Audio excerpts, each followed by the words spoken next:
Welcome to the You Seem Great podcast. I'm Becca, a former therapist and matchmaker turned date coach. And I'm Talia, a professional matchmaker and founder of a leading matchmaking company. Together, we have helped hundreds of singles find love. We're here to share our expert tips and tricks to help you find and keep love too. Hi, everyone. Welcome back to the You Seem Great podcast. Today, we are answering the question, why am I attracting emotionally unavailable men and women? Tale as old as time. It truly is. Yeah. Okay, this is such an important one, but before we get into this, I have something not important, but a realization that I had. So my whole life, starting from like 5th grade till like high school, I spent hours and hours and hours with my girlfriends analyzing boys. What are they thinking? Okay, I like this one. Is he thinking about me right now?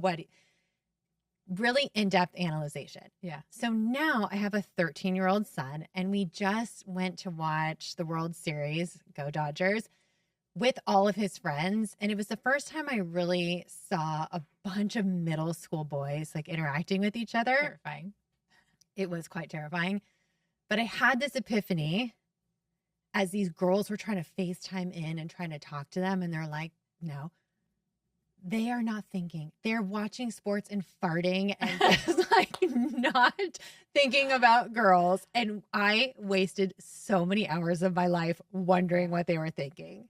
So is your son at the phase where they're like flirting is coming into play? Like what's happening socially at 13? Socially, they are starting to have like boyfriend, girlfriends, but like my son had a girlfriend.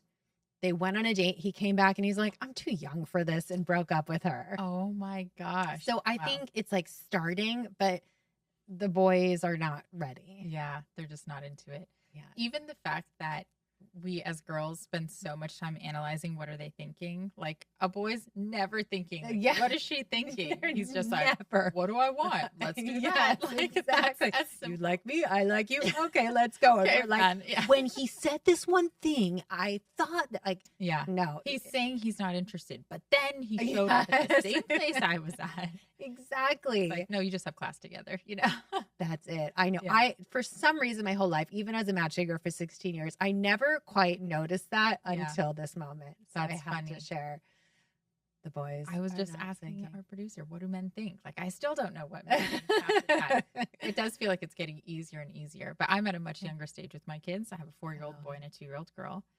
And what I have noticed in this stage, and this is across all my friend group who has similarly aged kids, and usually they have one boy, one girl. A lot of my friends have that same dynamic. Boys are so sensitive early on. They're so much less yes. self-sufficient. It's like something happens for girls, like hormones kick in and then we become overly Mhm. thoughtful. But in the foundation of us, Yes. every little girl I know is ruthless. She goes after it. Yes. She doesn't think, she's just acting. And every boy I know loves his mommy, is very Yes, sensitive, that's needs so some funny. soothing, needs help going to sleep, needs help regulating. Mhm. My girls are just bulldozers. Yes. So I saw this girl that I follow. She's like local to my city. She had also a 13-year-old boy, and the boy kept asking to be picked up. Oh man. And so she did this video like, this is the last time I'm going to be picking you up. Go ahead. And the boy was like, uppy. Oh my God. Oh yeah. It's As like- much as that makes me cringe, that's probably gonna be my son. He loves to be picked up. Oh, How do you think I got these good. arms? Exactly. You're getting so strong for a reason. Yeah. Yeah. Boys are just, it's interesting. They kind It of are is who they sad. are, but Yes. they're sensitive and they don't think much into things. Yeah. And it does kind of make sense in matchmaking now. Like the man's list is like 3 things and the woman's is 200 things. Yes. So Even the way we know men become attracted, it's like black and white. It's there, Yes. it's not. Versus women who, there's a lot of thought and emotion and feeling that goes into it. exactly, we're complicated beings. Yeah. Anyways, just before we get into this topic, I had to It's a good share my social epiphany. experiment. Yes, it really is. Yeah. I cannot wait to see what happens. I'm grooming this child to be the best dater ever. Yes. Okay, so one thing I noticed in matchmaking is that we're all the same. Like matchmaking humanizes people, Mhm. and we are working with billionaires, models, teachers, 20 something, 50s, like we are working with all these different types of people. They're all the same. Always. Like we are coming with the same blocks and patterns no matter who you are. So, they're part of matchmaking and coaching is figuring out what those patterns are. And often, at least in my interviews, I'm sure you all feel the same way. People are coming having dated emotionally unavailable people, and they continue to repeat the same pattern over and over. Yes. Yeah. This is one of the most common cycles that I hear about. And it presents very much as a cycle more than any other pattern in dating because it does happen so quickly. It's like the connection, then the loss of connection, loss of connection, because people are emotionally unavailable. And typically they say, I just keep attracting emotionally unavailable men or women. But really what's happening is you are attracted to emotionally unavailable men and women. And this one is the most fun for me to work with because people usually feel like that's just what's out there on the market. Like that just is what it is. But there's so much that we can do to shift out of that pattern. We are half the pattern. So we have half the power of how to get out of that pattern. And when I can start explaining that to people, there's like a light bulb moment where they can see a different way of doing things and that there are other opportunities out there. But it does take time. This one's a harder pattern to break. It takes time and consistency. It takes diligence, and it takes breaking out of your comfort zone a little bit. But there are typically some themes underlying this pattern that I've noticed. Okay. I'm so curious. I mean, obviously one very helpful thing is to date through a matchmaker. Yes. Because these people are coming wanting a relationship and dating intentionally. So that's half the battle. Yeah. Also, and your matchmaker can help track behavior for you. This is someone who appears that they might not be consistent and available for you yet. Or this is someone who is. Because a lot of our clients are also still dating on the apps and dating out organically. So they have us to go back to as coaches or matchmakers to say, this is what communication's been like. And we can say, this person might not be the most available person for you to invest in. Yeah, it's so helpful to have a support system. Yeah. So how else can you identify patterns as you're dating on your own, whether someone's emotionally unavailable? So really there's like 3 main underlying factors that I see commonly pop up when somebody is stuck in this cycle. The first one is low self-worth. That doesn't really overtly present as low self-worth. This is usually my really successful, attractive, ambitious individuals who are very confident in most things, but there's something inside of them relationally where they feel insecure. And sometimes they don't even know that it's rooted in insecurity. So I've even heard a client say to me one time, like, if someone is really interested in me, it makes me question, like, what's going on with you that you're so invested in me? And so there is this thought of, like, if you like me, and this is deep down, it's not like off the surface, but if you like me, then clearly you're not high worth because I'm not high worth. So I don't like you. So really what's happening there is anyone who shows them appropriate amounts of interest or who is pursuing them, they deem to be weird or not great, not of high quality, and then they just don't go for it, versus someone who is a little bit more reserved, who isn't as actively pursuing them. They feel, oh, that must be someone who's really worth something. It's how we all perceive worth. It's the Tesla model of creating a wait list to create a perception of worth. And then you start to buy into that perception of worth and think that they're really worth pursuing, but they're unavailable and they're unattainable, and they keep that perception. So that's one thing that I see happening. And that one is tough because we got to first dive deep and see, like, there might be some insecurity things coming up for you, which is hard to admit when everything else in your life is objectively incredible and when you feel pretty confident. But when you can address that, then you can start making better choices for yourself of who you let in, and seeing that somebody's lack of availability has nothing to do with your self-worth or with their worth at all.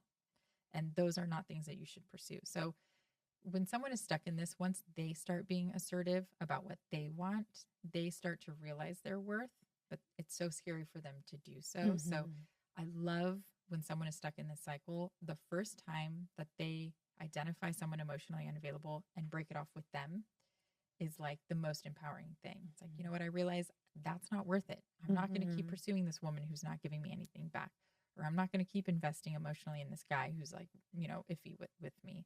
The first time that they have that experience, boom, break like through, cracked the code. But it takes a lot to get a client to do that sometimes because they feel like, well, but I don't want to botch it. This could be my only chance. And what if it really isn't that? And what if she really is interested in me, but isn't ready to show it? Or, there's a lot of like mindcraft that they do with themselves to convince themselves there's potential. Interesting. Yeah. Yeah. It's interesting that it happens mostly with people that seemingly have it all. Yes. Yeah. It happens a lot. Okay. So the second underlying pattern or narrative that I hear when this is happening is somebody is expressing their interest in me. So they are very needy, like perceiving interest as neediness. And this is pretty common. We hear this a lot in matchmaking. Like, it's just too much. They're too interested. It's too fast. They're wanting too much from me. And this might be true that they are wanting a lot from you, or it might be that they're expressing interest and they don't know that you prefer a slower pace. They don't know that you like less communication in between dates, or that you're not wanting to talk about the future yet. Everybody has different pacing differences. But if you assume that somebody who's a little more invested in you or moving at a quicker pace than you is therefore not self-sustained and not a confident person, you're going to fall into this trap. Then you're going to believe that only people who are too reserved and like not pursuing you are independent, whole, great people that you should go after. So it's similar to the self-esteem thing, but it is a little bit of a different flavor in that you're not viewing it as a reflection of you. You're viewing it as a reflection of them. And so you're perceiving them negatively, and that perception may or may not be accurate. So what you can do if you're stuck in this is you need to communicate your pacing. You need to put to test, is their interest in me actually a reflection that they're not like a fully formed, confident person, or is it that they're just interested? Yes. Or are they love bombing? Is it really too much for no reason? So you can say, I enjoy my time with you. I'm still unclear on where we stand. I'm still unclear on what I want for the future. But what I do know that is if we want to continue to date each other, I just need a slower pace and I need a little bit less communication. I've actually seen this work in real time. I coached a client on this. She's now married to him. It was insane. He pursued her for a while. She finally was like, no, I'm not into this. Like, this guy is too much. He clearly has nothing going on. Like, it's too much. She stopped dating him for a while. He circled back on New Year's and said something like,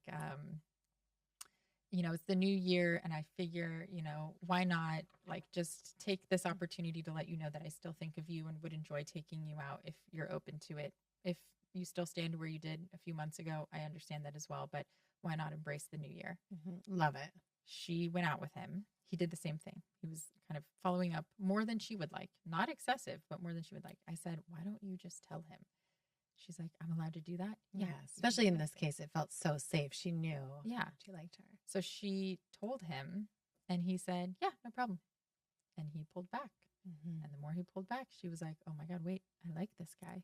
And that's the relationship was built. So sometimes you perceive neediness when really it's just interest in a different pace. And by telling them what you're needing, you get a more accurate assessment of, is this person genuinely needy, or are they just expressing interest at a pace that doesn't work for me? Right. So good. And that dovetails into the entire relationship. If you can have this one conversation about what your needs are, you're setting yourself up for success. Yeah. So, really what's happening in both of these is you are rejecting or not even allowing yourself to be open to people who are genuinely available and showing interest in you. Therefore, only leaving room for the unavailable people to come through. Those are the only people you give attention to. So sometimes it's not even that you're gravitating towards avoidant people or emotionally unavailable. You're just it's process of elimination. Yes, those are the only ones left. Available. Yeah, because you view them negatively or you perceive yourself negatively. There's usually some additional meaning you're adding on to it. Yeah, you're making a lot of assumptions about who this person is based on very little information. Yeah. The last pattern is the most obvious, which we've talked about in previous podcasts, but it's avoidant attachment style. Yes, 100%. So it either is you yourself have an avoidant attachment style and you are putting barriers with people who are great potentials or leaning into people who are more avoidant than you. Yes. Or you are anxious and you love an avoidant, Yeah. which is a strange thing, to It is. be gravitating towards. But sometimes you are only attracted to people with an avoidant attachment style because A, they're good daters. They're very Mhm. charismatic because they don't feel the same level of risk in dating that other people do. Yes. There are more of them on the dating scene because they're not in relationships because they're avoidant. Mhm. And you perceive them to be cooler, higher value, Yeah, not all as of the desperate. things. Exactly. Yeah, because they are avoidant. Yeah. And you typically, if this is happening, you are also someone who's spark chasing instead of Mhm. vetting for true compatibility. Yes. Oh, I have this friend of mine right now. It's driving me nuts. He's such a catch, Mm-hmm. and he is dating a married woman. Mm. And I think who has a family and the whole thing, but I think it's because has an avoidant attachment style. Yeah. And he knows nothing will ever come of it. So he is Yes. like enjoying it, and he feels like he's in a relationship, but deep Mhm. down, like that was never going to work out. Yeah.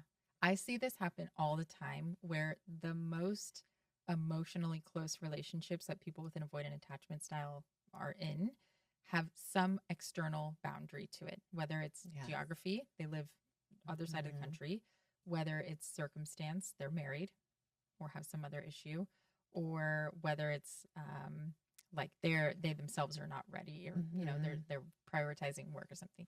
That's the time when they let themselves get the most emotionally invested Yes. because there's something outside of it. Exactly. If someone is fully open and available, then they emotionally put up the barriers. So it's usually Mhm. one or the other. So it doesn't surprise me that he's like probably thinks this is the best relationship of his Yes. life. Oh, he's like, she's going to leave her husband. She's never leaving. And the minute she does, he's out of there. Exactly. That's the thing. Yes.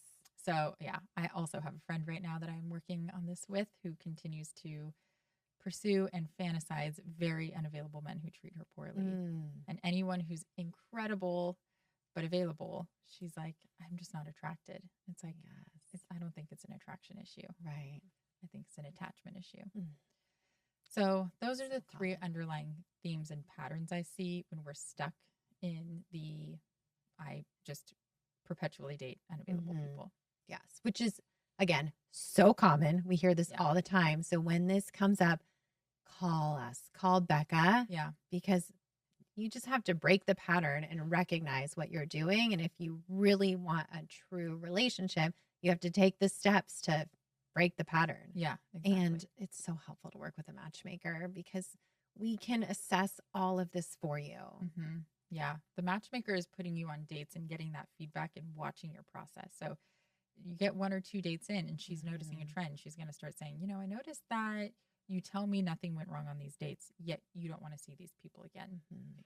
Let's look into this. Yes, So exactly. sometimes you can't see your own patterns and a matchmaker can. Yeah. And when you're on your own, you just cycle the same thing over and over. So if you've dated a handful of people that are emotionally unavailable, Mm-hmm. chances are it's you. Yeah. And call it. And it's okay. That's so The good thing is that normal. it's you because then Yes, you then can you change can it. change it. Yeah. Exactly. It's not that everyone in the dating landscape Mhm. is unavailable. Yeah. Nothing's wrong promise with you. you, but Yeah. you can But fix it's in your this. control. Right. Exactly. Yeah. And the best part about it is when you start making those small changes, you notice available people. Like Mhm. you open up this world of people that you otherwise wouldn't have seen or tried to connect with that are actually great daters. But remember, if the issue is you have low self worth, that's when you need to start asserting more boundaries and stop tolerating crap behavior. Mm-hmm. If the issue is you perceive it negatively on them, you need to challenge that perception and you need to verbalize your pacing. And if the issue is attachment style, then we need to start working on that attachment and making small changes to get you in a more secure place where you don't have to push people away or where you're not trying to pull in someone who's not available. Mm-hmm. So helpful. Yeah. Okay, great. Yeah. I would say every situation is nuanced. Every situation has its own little flavors of something else that we need to work on. So, especially my clients who have this pattern, the most helpful thing you can do is work with a coach Mhm. because it's very hard to break it on your own because it in the beginning feels like you're going against everything that your body is telling you Mhm. to do. And your brain will find a way to rationalize why you should go for that person again. Yes. And my job is to challenge that brain Mhm. and make you see things differently. Yes. And sometimes it's hard to do on your own. Exactly. And time is so valuable. Mhm. You can waste years and years and years with this same pattern and really miss out on a perfect, there's nobody's perfect, but really miss out on a real relationship. Yeah. Because you're going for the wrong type. Yeah, that is true. When I see people stuck in this pattern, like you can feel like, oh God, they've got a road ahead of them to break through it because they're not wanting to address it, And that's, again, usually that shows up in the clients that say chemistry is most important or spark is most important. Mm-hmm. Then I know when I know. You're in it for the long haul. Yeah. Not in it for the long haul, but there's some work to do here, and we need to break down those narratives. Mm-hmm. Yes. Okay. Well, that's what you're here for. Yeah. Coach Becca. If you need someone available, that's me. I'm an available coach. She's not emotionally unavailable. Yeah. She's an available coach. Okay. I think that's so helpful because this is a very common theme. DM us if you have any questions or you want to work with one of our coaches. Perfect. Okay. We'll wrap it up. Yeah. And very one and done. Okay. Thank you for joining this episode of You Seem Great podcast. And we're on social at You Seem Great. Until next time, see ya. Thank you for joining today's episode of You Seem Great. You can find specifics of the episode in our show notes. Want more? Follow us at You Seem Great podcast on social media. Dating is hard. We're here to help.